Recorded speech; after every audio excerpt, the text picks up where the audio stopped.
What's up, comic fans, and welcome to New Comic Book Day. Why? It's comic news. All right, we're in the house. We're ready to show you what we got. Meyer, what's up? Pleasure to have you in the chat. I was about to type like "What's up," and then I was like, "You're here." So.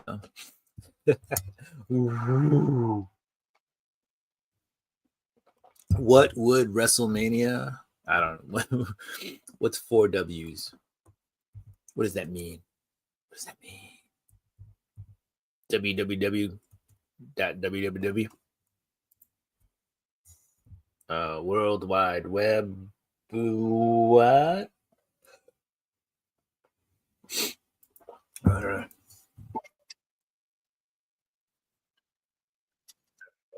Kill this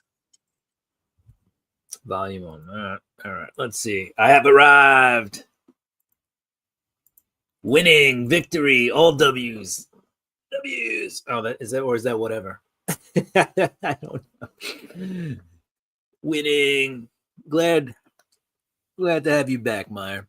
Glad to have you back. Winning. Yes. We're not eating L's here. We're not eating L's. We're gonna eat some W's. We're gonna eat these W's. All right, cool. Good to know I did it right. What's up? What's up? All right, so let's do this. Let's do some this. Let's do that. Let's do that news part. The part where I talk about possibly some news happening. Marvel's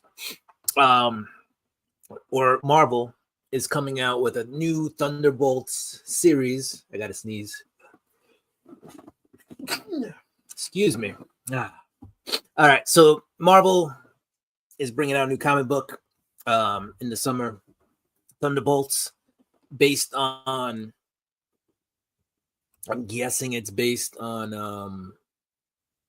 the movie-ish. It's not even based on the movie. The title, though, it's Thunderbolts with the asterisk. If you've seen the movie previews or the poster, you know it's Thunderbolts asterisk. So they're releasing the comic book this summer, Thunderbolts with an asterisk. The team is different. All right. It's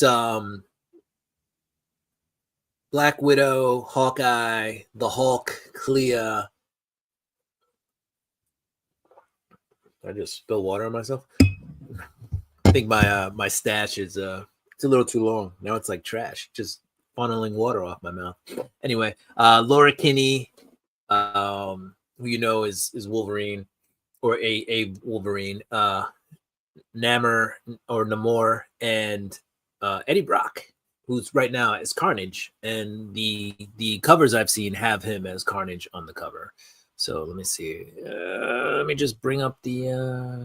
Let's see. Can I? All right. Let's see. I'm trying to share this tab with you guys. So let's see if this will work.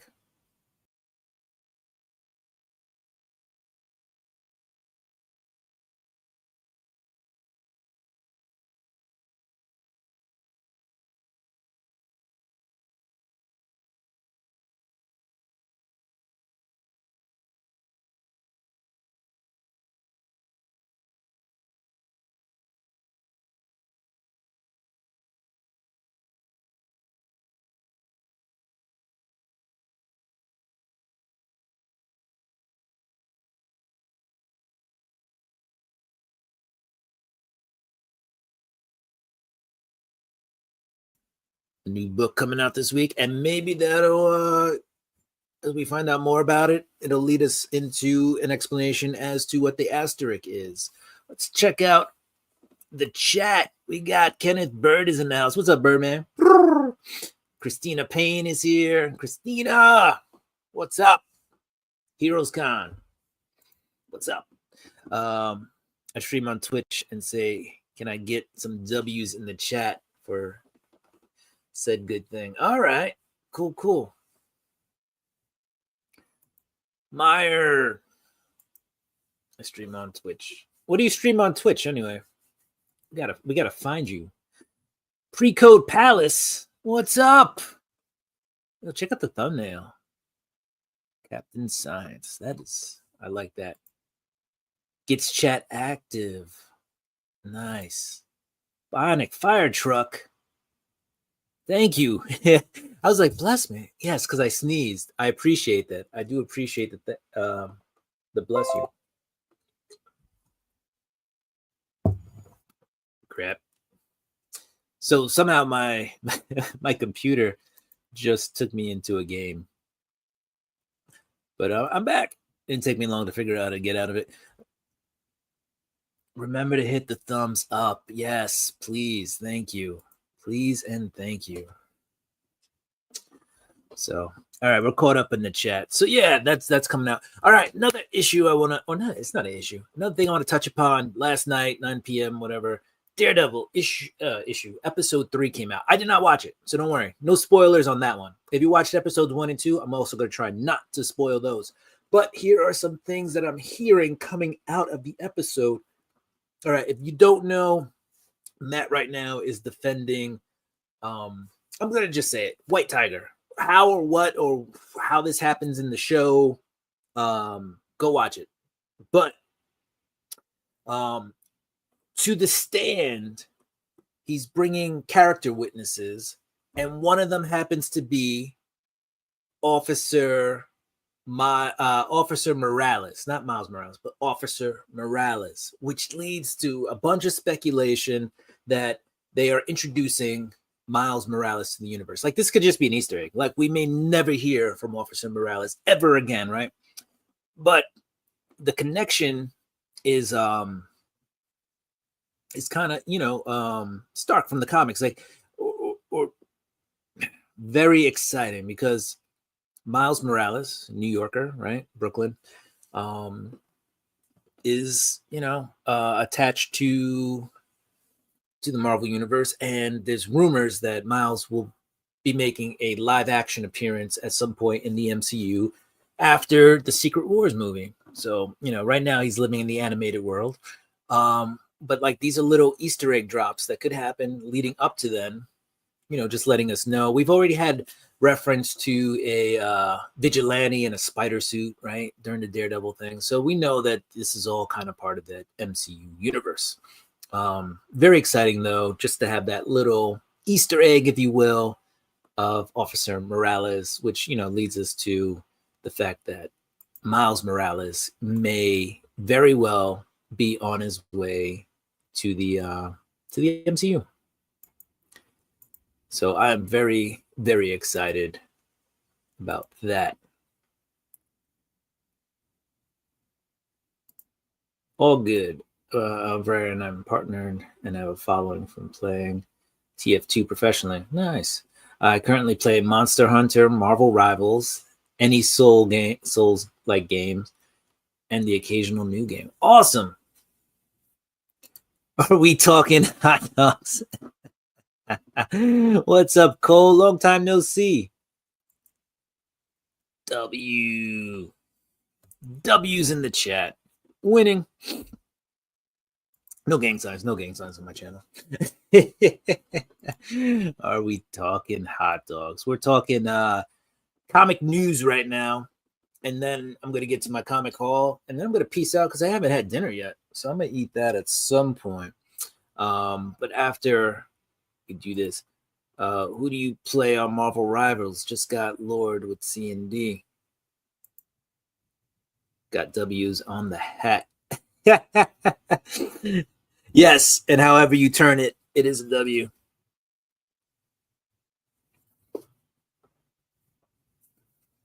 So yes, winning.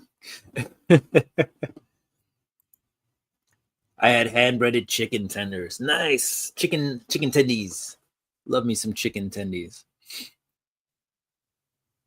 Now, winning regard, right? I could be upside down. Still winning. Still got a W. Flip over. W. You know what?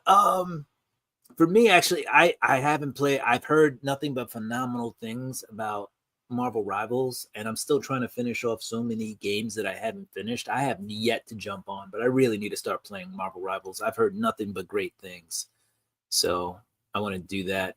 I played Bucky.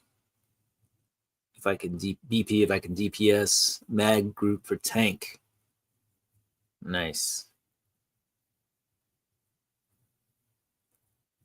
All right. So depending on what role you're playing, you have a character for. Black Panther. It would have. I think eventually I would have figured that. Maybe. Who knows? How's Monster Hunter, by the way? I know that's a big game that, a lot of my friends are playing, and I haven't jumped on yet, but I'm pretty sure that that's pretty good. Yeah, I ain't healing.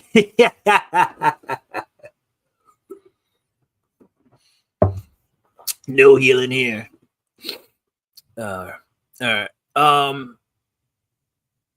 Yeah, I've heard nothing but good things, and I've heard Monster Hunter is pretty good too. So I don't know. We'll see. Maybe.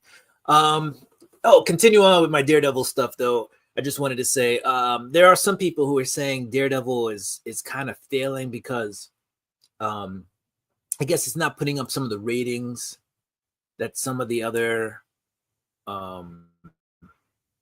shows have on Disney Plus. Well, and first of all, listen, it's Disney Plus.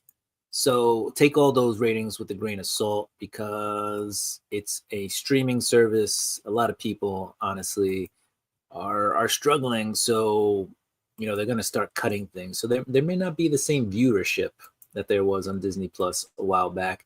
And besides for that, I mean, when you compare it to something like Star Wars, I can guarantee you there are a million more Star Wars fans than there are Daredevil fans, right? And that's not to say that Marvel can't compare to Star Wars in terms of fans itself, but I'm saying in terms of individual characters. Like you can do an Avengers movie and you've got the Avengers, right? So you've got big characters. You put them all together. Yeah, you're going to make billions and billions of dollars, but put Hawkeye in a solo film and put Black Widow in a solo film, and even put Captain America in a solo film, and they're not going to equal the numbers that the Avengers together as a movie is gonna command, right? So data is skewed in terms of what we're talking about at any point, right? So if you're going to compare Daredevil numbers to Star Wars numbers, you got to remember there are a lot of variables that, right? This isn't the people who watch Daredevil are not technically the same people who watch Star Wars, and the people who watch Star Wars probably outnumber the people who watch Daredevil. With that said, I don't think Daredevil, the show is failing at all. I think it's actually on the right track for I think what we want to see in the MCU, right? I know IMDb, right, gave it an 8.9, Screen Rant 9 of 10. I'm gonna try to find the Rotten Tomato. Rotten Tomato gave it an 84, and I think that numbers actually came out since the release. And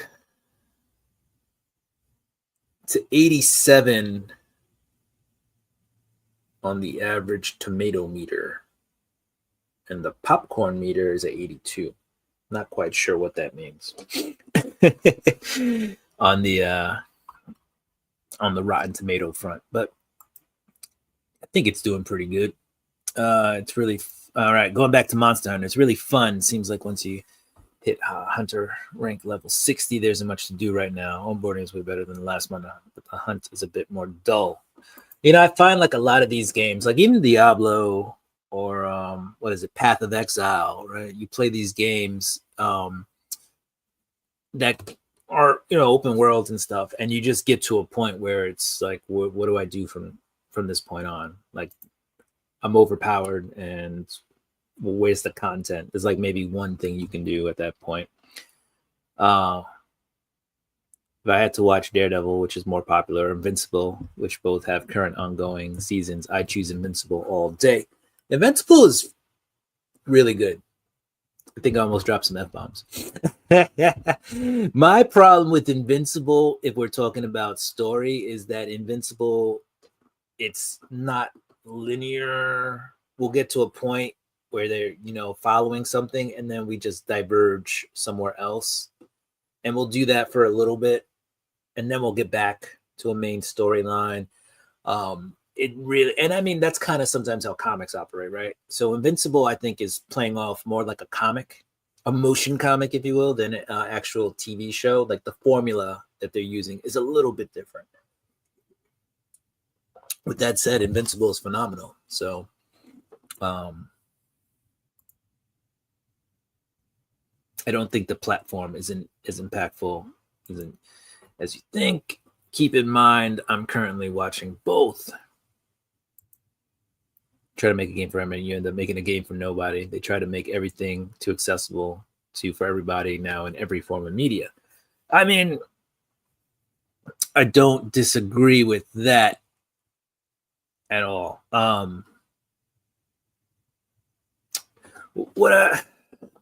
I think there are a lot of, what I want to say is, I think there are a lot of variables. You can't just say something isn't popular because you put it on this platform or that platform, or compare it. You can't compare apples to oranges. I can't say Star Wars is doing better than this because of, or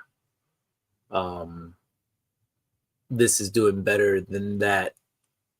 Now, if we're comparing Daredevil to Iron Fist to Luke Cage, right, to Jessica Jones, those all kind of fit. But we can't pick something arbitrary and say this is doing worse than that. They're not even in the same universe. Maybe they're owned by the same parent company, but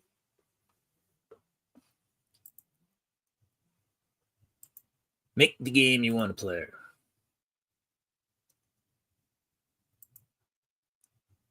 Like how to do beauty lighting for Cuppy.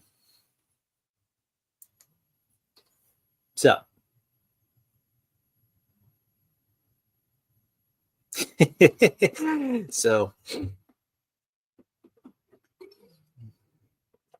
current Star Wars shows. I know that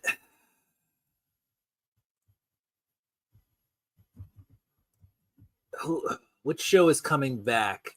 Andor is coming back with the season 2, and then Skeleton Crew.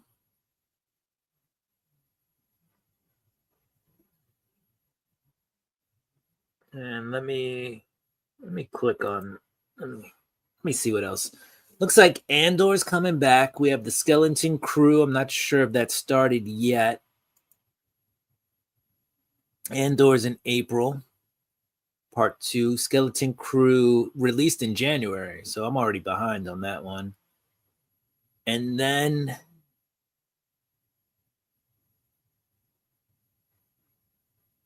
Young Jedi Adventures.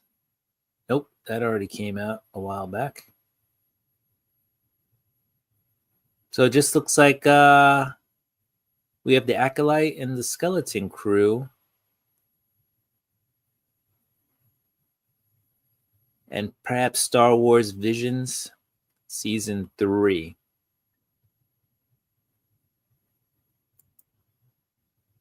All right. I think I found the article talking about stuff. Skeleton Crew.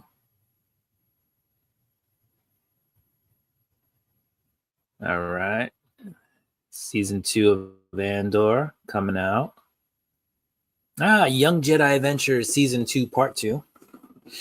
We got Visions Volume 3. These are all animated. So starting with Young Jedi Adventures Season 2 Part 2 Animated Visions Volume 3. And it looks like the Acolyte, which a lot of people actually didn't seem to like, but got really good ratings, is coming back with a second season. Or a tie-in. Excuse me. There's a tie-in called Wayseeker. It's at least confirmed to be a book. So Acolyte still getting some love, though people had issues with it. All right. Acolyte was not that good. It was okay. Yeah, it wasn't that good. Andor though was yeah, and Andor definitely I agree with that is fire. Visions was good for animation.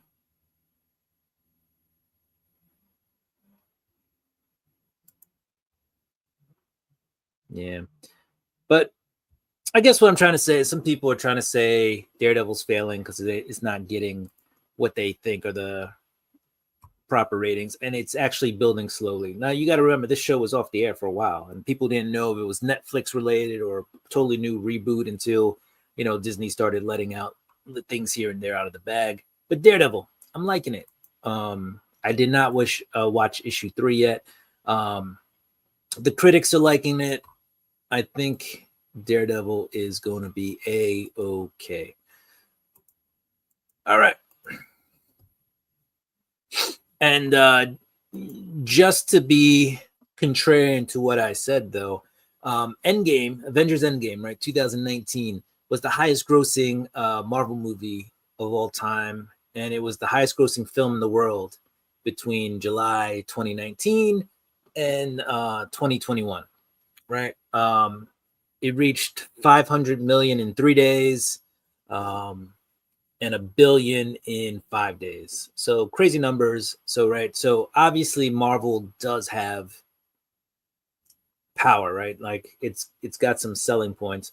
Star Wars movies in the last few years, The Force Awakens got over 2 billion, right? And The Last Jedi did not as well, but still got over billion, 1.3 billion. All I'm trying to say is when we compare Star Wars to Marvel, we're comparing apples to oranges, but also that Daredevil's good. And anybody who says it's struggling because it is because of all, I guess what I was hearing is Marvel, right, has just been putting out some doo-doo. So has Star Wars, but they are each property is markedly different. So as we said, right, Andor, straight fire, right? Everything else, meh. So everything deserves to be credited on its own merit, right? We can't compare one to the other because they're in the same universe, but they're not the same thing. And within each universe, we have things made for different audiences. And Daredevil is clearly made for a type of audience. All right. And I think the more we get into it and we add the characters, right, like the Punisher, and we've had the White Tiger in there, and we've had Officer Morales, right? These things will start to draw people into the show. So don't panic. Daredevil's good. It's here to stay. I think it's good. 8.2 user score matters more than critics. Critics are paid actors. Yeah, the critics. Well, some critics will pan things just because it's not. It's not whatever their vision of what certain things should be, right? So it really is more about the fans. Yeah.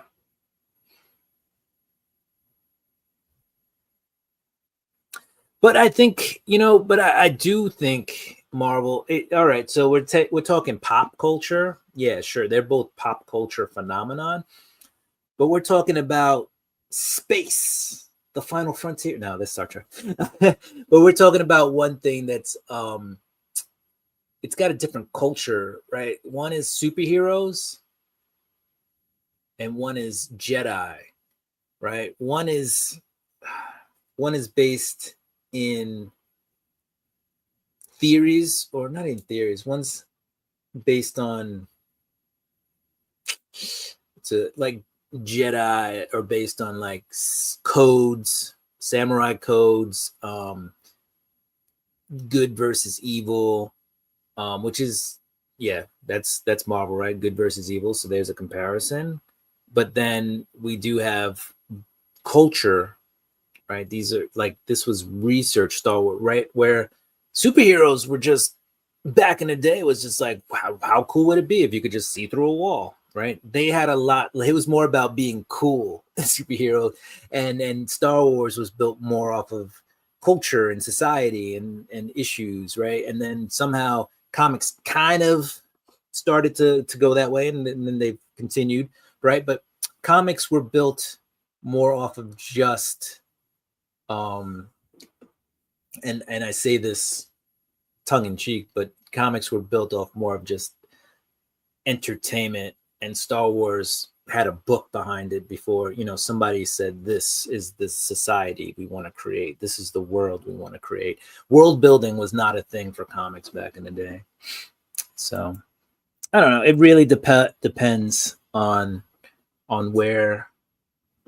you're spinning it.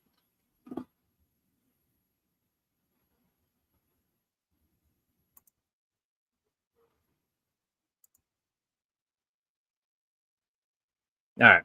So yeah, I don't want to be misunderstood at the end of the day.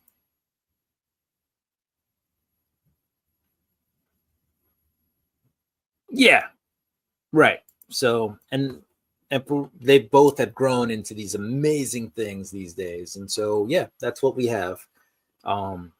So I can see on this end where you say, but they kind of are the same thing, and yeah, they kind of are. But I think at the base root, things are a little different. All right, let's flip flop. Let's get away from all this comic talk. Oh, well, this comic news talk.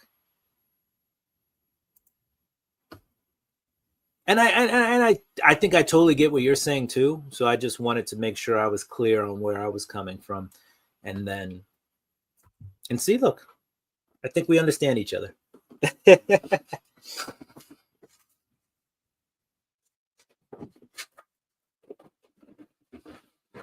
All right, let's get into some comics. Let's see what I pulled this week. Oh, all right. Got that good old receipt right here that tells me I spent my hard-earned money on some paper. This is actually one of my favorite things that comes out at the comic shops, and it's free. But this is the Zdarsky Comic News. So he usually has like a one comic creator that he chooses to spotlight, if you will. So I think this is Dennis Camp on the cover. So yeah, there we go. We got Dennis Camp on the cover.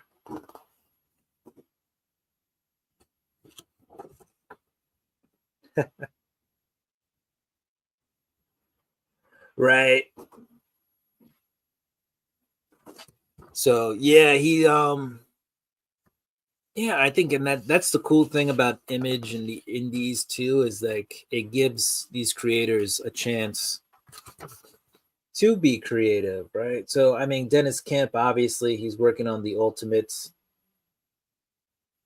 and I don't think the Ultimates are bad, right? But there's definitely, I'm sure, editorial directs them as to how we're going to go with it, right? Because it's definitely, at the minimum, it's tied into Ultimate Spider-Man, right?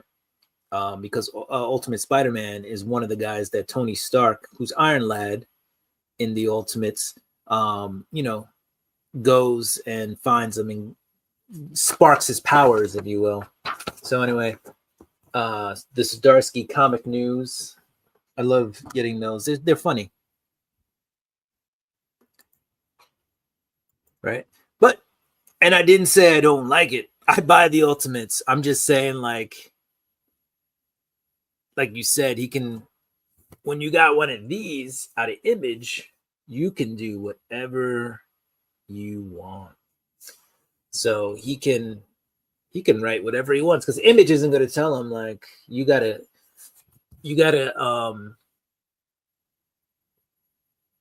match what we're doing in another book, or everything's gotta be tidy and neat, because no, it's an Image book. You do what you want. I'm gonna go back to this page, because even though it's just a big hole in the a big hole in the ground, like that is this page here has caught my attention. Now I want to see how we got to that point, right? So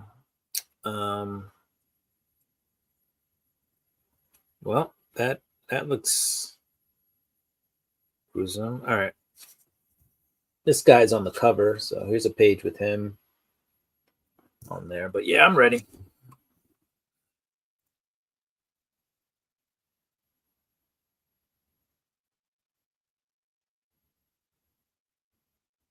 Right. Should be, yeah. I think, well, I mean, there is a countdown, right, in the book. So they are counting down the days till what's his face shows back up. The worst Reed Richards ever. The maker. So I mean, I guess they're building towards something bigger. I mean, will they just introduce the Red Skull and his gang?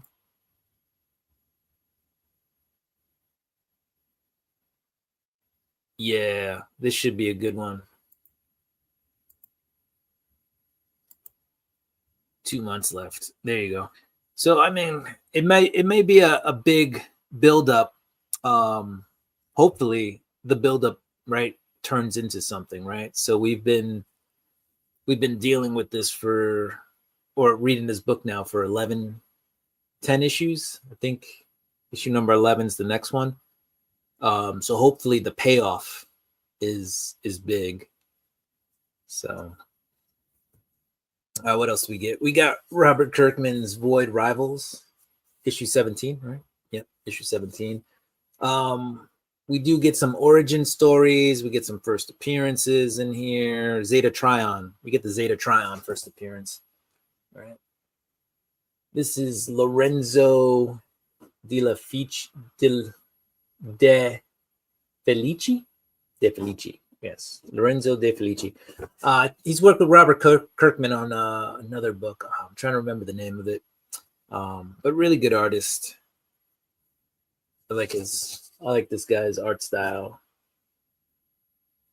So, and I like Void Rivals. It's tied into like the Transformers universe. This though just looks like a giant looming Batman. And I was like, is this a DC book? But it's not. And I think if you didn't, there's a lot of characters from the Generation 1 Transformers. So if you never saw the Transformers, the movie, there are definitely characters in this book from that movie. So I would say if you ever have a chance to watch Transformers, the movie, the animated movie, the last appearance of Orson Welles as Unicron, definitely check that out.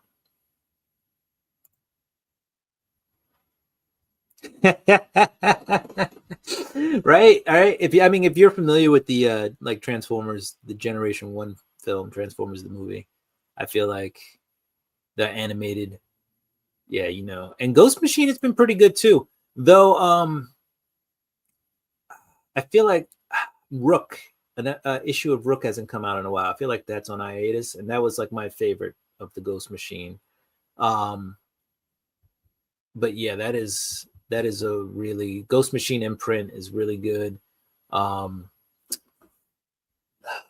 What else? Redcoat is pretty good, and then Geiger is also really good. Like Geiger and Rook are like right there, and then Redcoat is probably just a little bit behind as my third favorite. Is that Assorted Crisis ongoing or mini? I believe Assorted Crisis is a mini series, but oftentimes a lot of miniseries become, if they sell right properly, like Something is Killing the Children, even though that was Boom, was originally scheduled to be 12 issues. And I think first, I believe it was 6.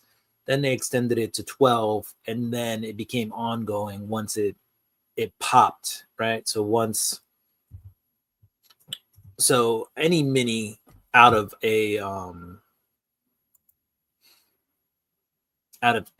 indie can automatically become, a ongoing series. But I am looking to make sure. And you know what? I do have, you know, I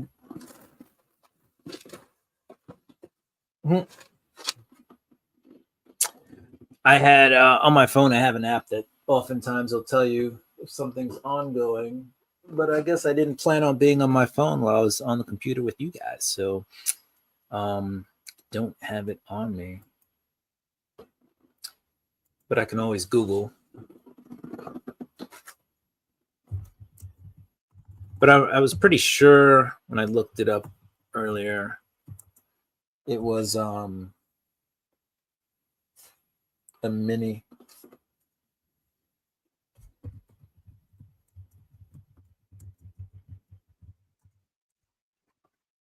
Let's see. Huh. I was wrong. It's an anthology book. All right. So that's where I got my confusion. So it's an anthology book, but it's supposed to be ongoing. So some stories in the book obviously will have an ending, but the book as a Assorted Crisis Events as a whole is an anthology. So they'll just keep pumping it out. So that's where my confusion came in.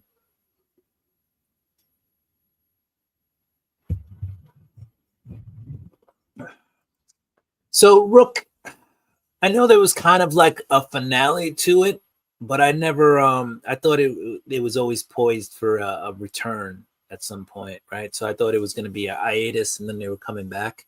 But I could be wrong.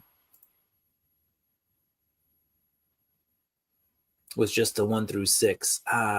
Cuz I thought they said that they were going to bring it back for a second round.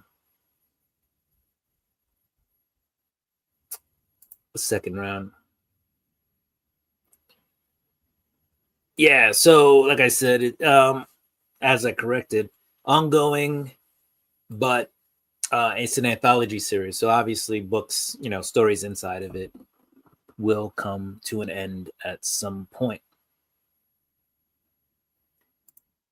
Rook is coming back later this year. All right, cool. That's what I was thinking. I thought it started off as a mini and then and then was coming back. Cool. Spawn 362. Hey, listen, this might be the only comic I buy for $2.99, but Spawn and Gunslinger Spawn are my two favorite cheap comics, if you will. There is a Spawn cover this week that I thought was pretty dope. If you guys want to put in your input on this and let me know if it's hot or not. But this was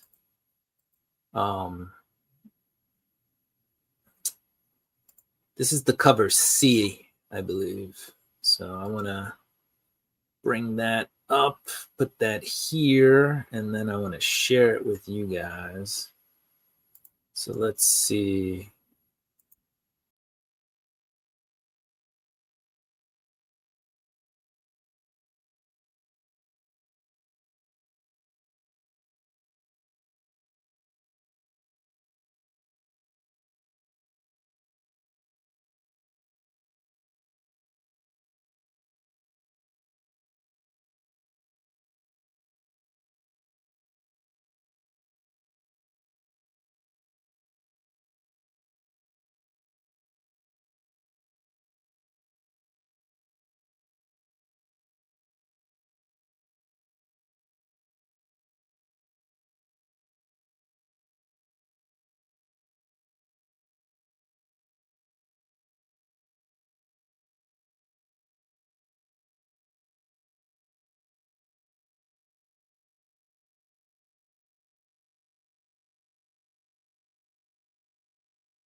Where'd I go? I don't know what you guys heard, but I disappeared for a second. So that's a good one. Yeah, I liked that cover. This one, C. Yeah, that's hot. And then the B cover is also really cool. But yeah, right. You might say that cover is dynamite. Sorry, I couldn't help myself. I'm back. All right, yeah, so that's a dope cover. Unfortunately I didn't pick it up, but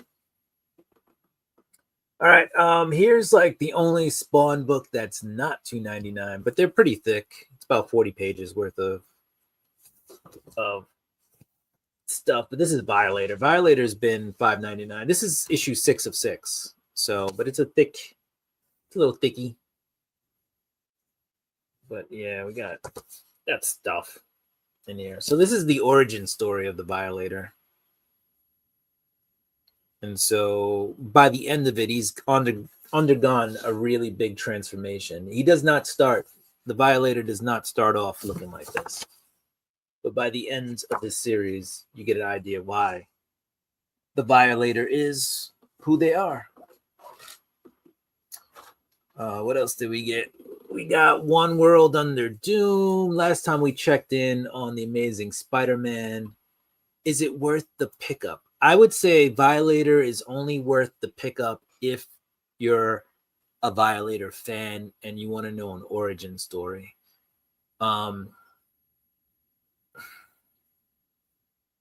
If you're invested in the character, it makes you care about the Violator more. If you're not invested in the character, you may start to be invested in Violator. If you have if you don't care about people's origins, then I would say don't pick it up. Right, so it's $5.99. There's 6 issues, right? So you would spend $36 to read all of it, or you can wait for the trade to come out, and then the trade will probably be $20. Is it worth the pickup? Part of me wants to say no, but like I said, if you're a Violator fan, there's nothing. It's not the worst book I've ever read. It's not even bad. It's just sometimes it just feels a little forced. I think that's what it is. It feels forced. It feels like somebody was like, we need an origin story for the Violator, so let's make an origin story for the Violator. It just feels forced upon us. Like, do we really need it? I was fine without it. Getting into Spidey, I'm not sure if I want to show any. I mean, I could show some. I mean, here's the guy Spidey was fighting. When we last left off, Spidey, it looked like Spidey had his neck snapped in half, right? Which might have a little bit to do with why Dr. Doom is like saving Spidey here.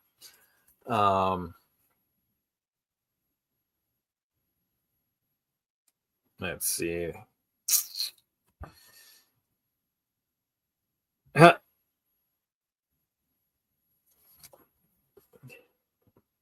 It's a Juggernaut Spidey.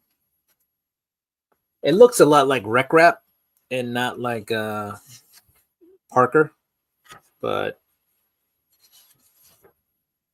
it could very well be Parker just inhabiting the becoming like a sign of Sidorak, and the same things that give the Juggernaut his power could be the same thing here.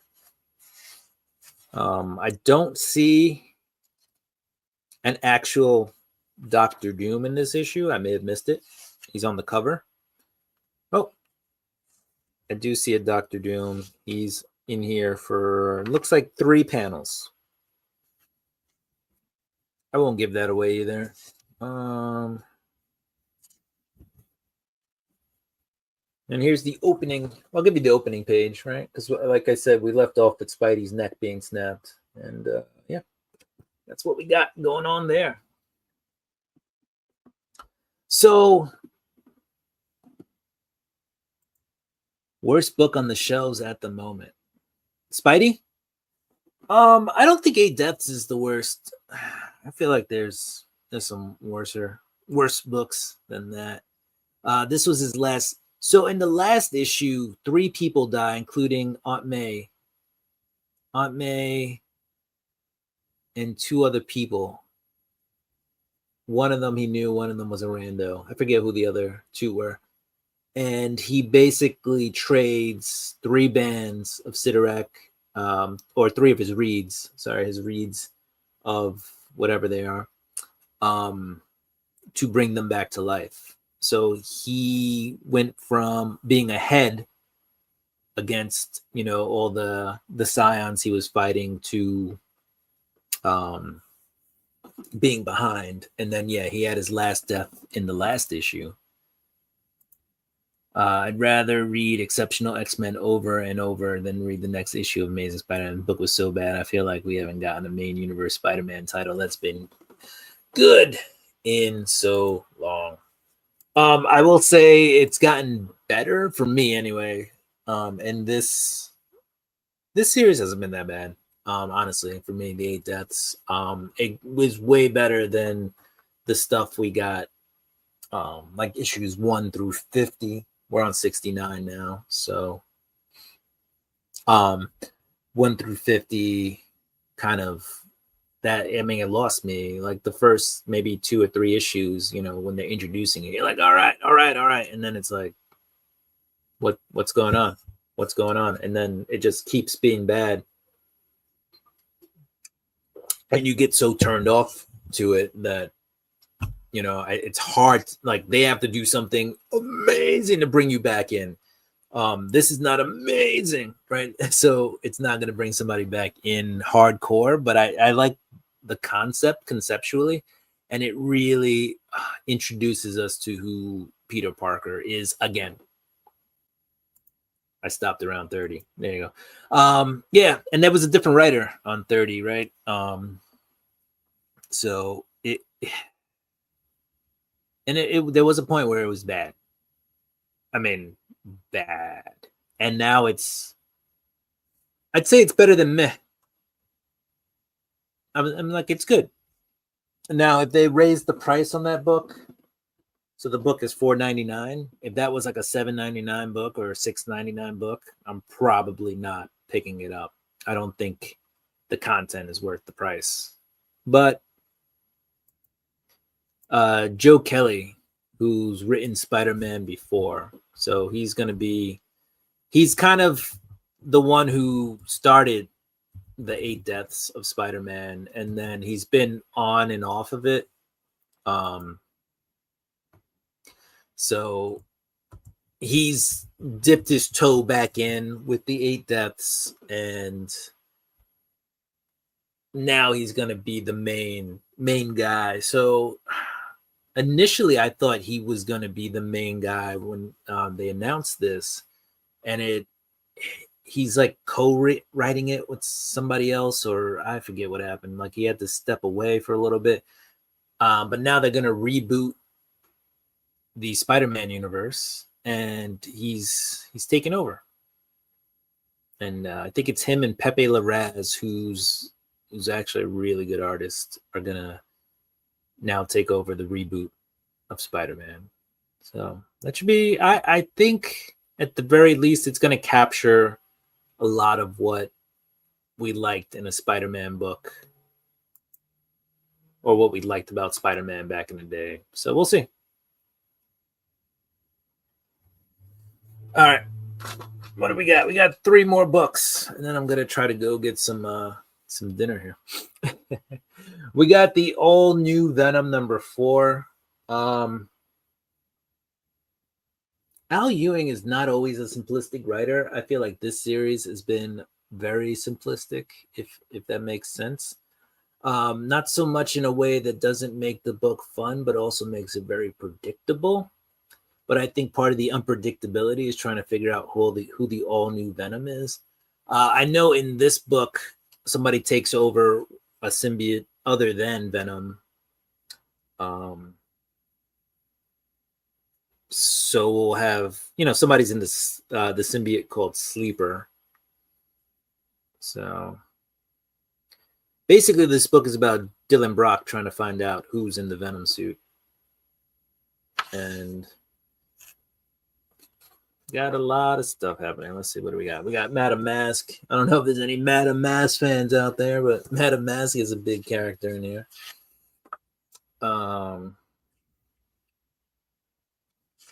Yeah, so this it's almost like The Odd Couple. It's like Robbie Robertson, who's like the editor of the Daily Bugle, right? Who's this? That Flash Thompson? Is Flash Thompson back? What's up with that? Flash Thompson's been dead for a while too. Rick Jones, right? Luke Cage and Madame Mask kind of here. And then you got Mary Jane and Paul, who nobody likes Paul, but Paul's in here. And then you got Dylan. And Dylan Brock is like a big he's like that teenage like douchebag, honestly. Like the kid who you're like, I would beat you up if I wouldn't get arrested for beating up a kid because you suck. We also got MODOK in this book, by the way. And you know who else we got? We got Naman. What's up, Naman? The comic bookworm in the house.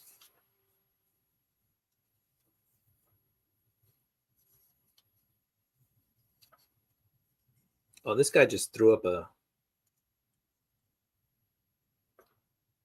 Look, this guy's throwing up a symbiote. That's weird. Imagine just like, I don't feel so well. And now I'm in a symbiote. Action Comics. We got that.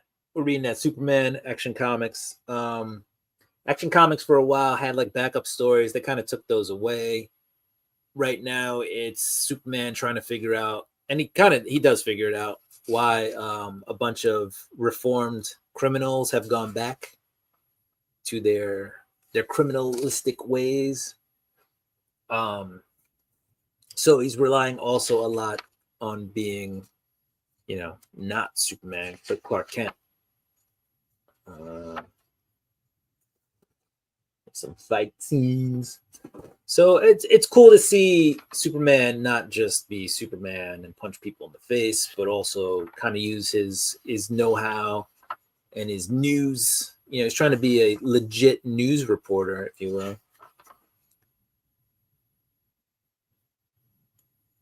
So, and it looks like this is the last in this volume, not volume, but it's the last issue in that arc. So, and then last but not least, I'm looking forward to reading this. We have Absolute Superman number 5. We find out why Krypton, well, we all know why Krypton explodes, right? Kind of.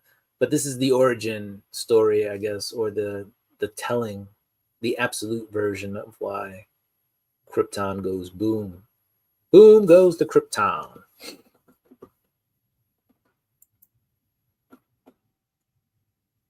Ooh.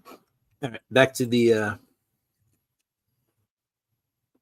ultimate, absolute, not the ultimate, the absolute Superman stuff.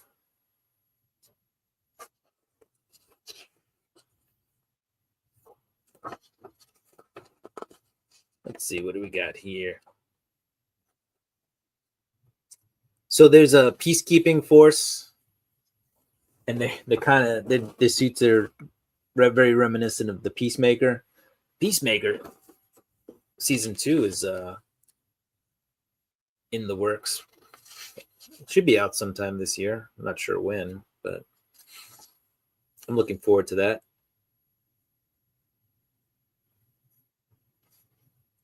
Also, for those of you who don't know, Batman Hush is coming back. Jeff Loeb and Jim Lee working together on another Hush story. That should be interesting. There's some Kryptonian destruction. Krypton going all kaboom, kablooey.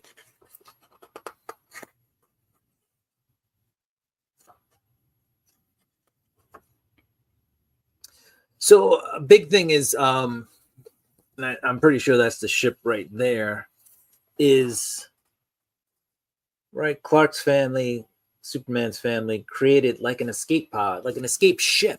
It wasn't just supposed to take Clark off the planet. Clark was a young kid in this book, right? He's not quite a teenager, but he's old enough to remember a lot of things happening, right? Maybe he's 8 or 10 or whatever it is.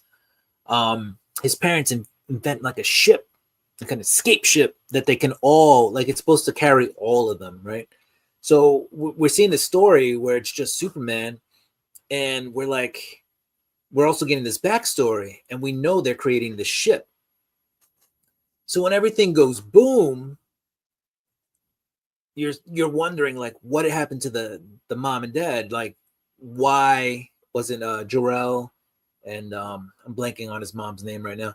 Why weren't they also in the ship, right? Like, why didn't everybody get, or were they in the ship, and are they on Earth somewhere, and what's their deal, you know? Obviously that's less likely, but that possibility exists when you're reading this book. So there's a lot of uncertainty and why, what's happening, what's happening. So we see a little explosion here, but we're not quite sure what happens to his parents, and I think that's where I'm excited to read this book. I mean, I may have just, the explosion page, I just went by. Maybe that's where they got lost,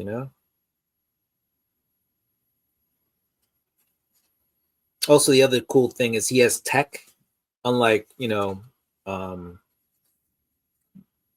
Earth 1 Superman, who doesn't really have tech. He's got like look, his cape is almost a living cape. See that there? He's got kind of like I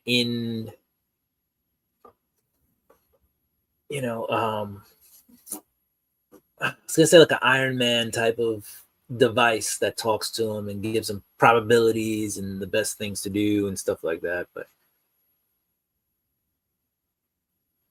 Smallville, Kansas, 10 miles away, and he says something about home. So maybe he's heading home. We'll see. We'll see how he gets home. But yeah, guys, that was the comic book haul. If you missed the earlier part of the show, we talked a little bit about Daredevil. We talked about Thunderbolts Asterisk, and the comic coming out, this summer. So lots of cool things. But I thank everybody for joining me. Meyer, thank you for the conversation, keeping me going. Dynamite, thanks for stopping by. Worm, thank you for stopping by. Naman Cole was here for a hot minute. Christina Payne, Bionic Fire Truck, who blessed me after I sneezed. Pre-Code Palace was in the house. Kenneth Bird was in the house. So a lot of people showed up and showed out. So we like to end our stream with a party.